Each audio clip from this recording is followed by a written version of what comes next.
So it's an environmental thing. I'm sure the environmentalists were all for this. And I would have to question if that is actually true, because there's no real measure of the environmental impact of this and whether it's a benefit. Obviously, if you just magically change a low mileage car, low miles per gallon car into a high miles per gallon car, you would get a benefit. However, there's more to it than that. You have to create a new car. Okay, and there's an environmental impact of that. You have to dispose of the old car. There's an environmental impact of that. And those are all the negatives. So it's not clear whether the positives exceed the negatives. Not likely, I imagine.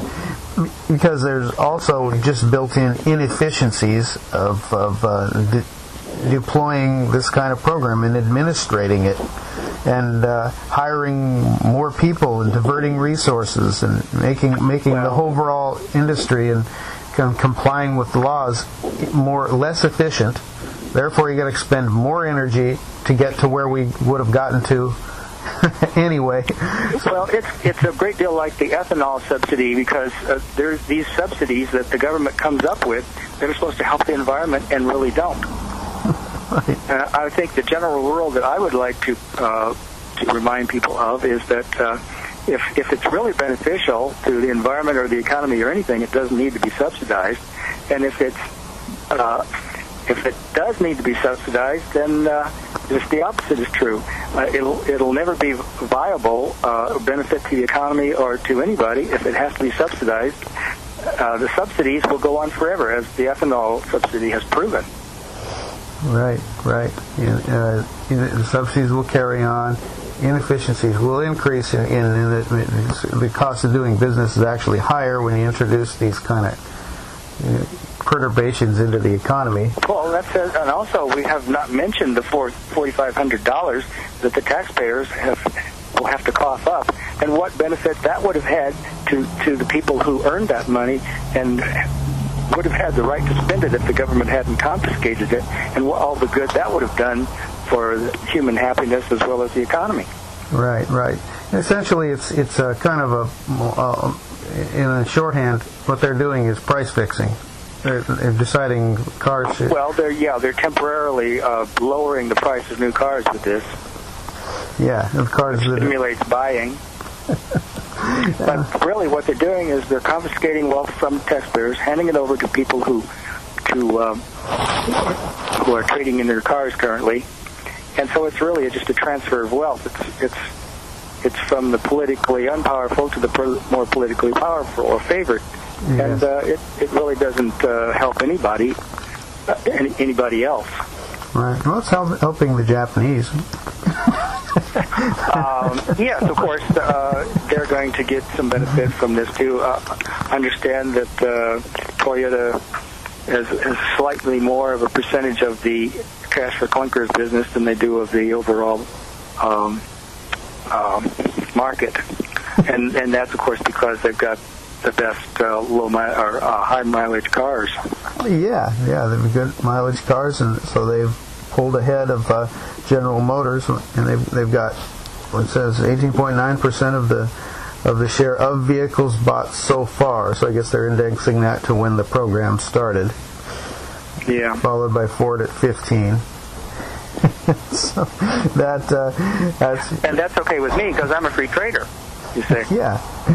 It's interesting that I think part of the selling point was that it would boost domestic jobs. Boost domestic jobs and boost. Well, that's a false goal anyway. So I'm not concerned that it's not succeeding. Well, this is just a lot of energy that's going to net out no benefit, and in fact, it's going to, without being able to calculate, all the effects, it looks like a net negative benefit, as a lot of large boondoggles are. As all government subsidy programs are. Yeah. When will we ever learn? Yeah.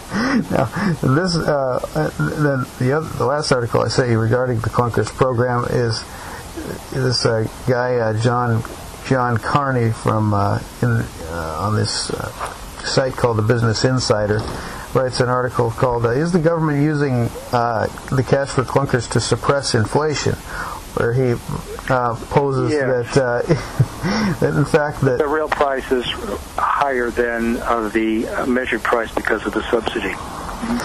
Yeah. The real price is higher because of the subsidy. So in essence, you're trying to hold inflation down, the natural inflation. Well, the whole claim is really ridiculous because it's only a $3 billion. I mean, $3 billion, of course, it's a lot of money, but we have like a $12 trillion economy. Yeah. You're talking about $3 billion worth of subsidy. That's not going to even be in the decimal point somewhere on the inflation rate. So, quite a ridiculous claim. Right. Well, it's insignificant, I guess you would call it at best. I think he's got the direction right, but the magnitude is a little bit overblown.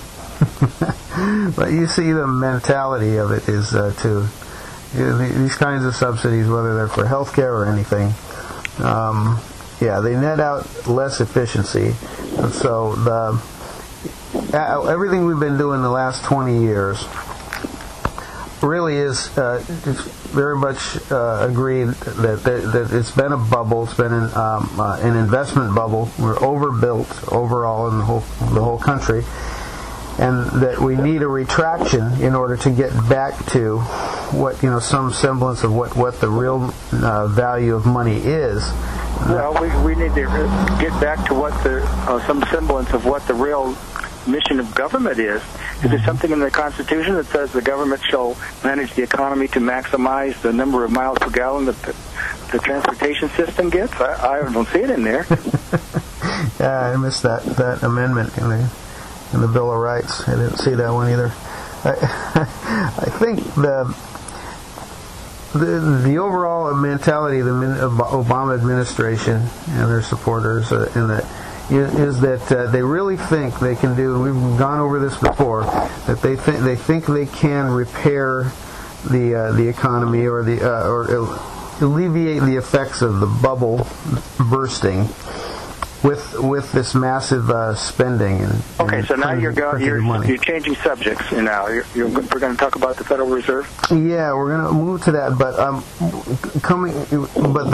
with the automobile bailouts and nationalization of the banks and the auto industry is part of, I think, their overall strategy. It's spend and control both.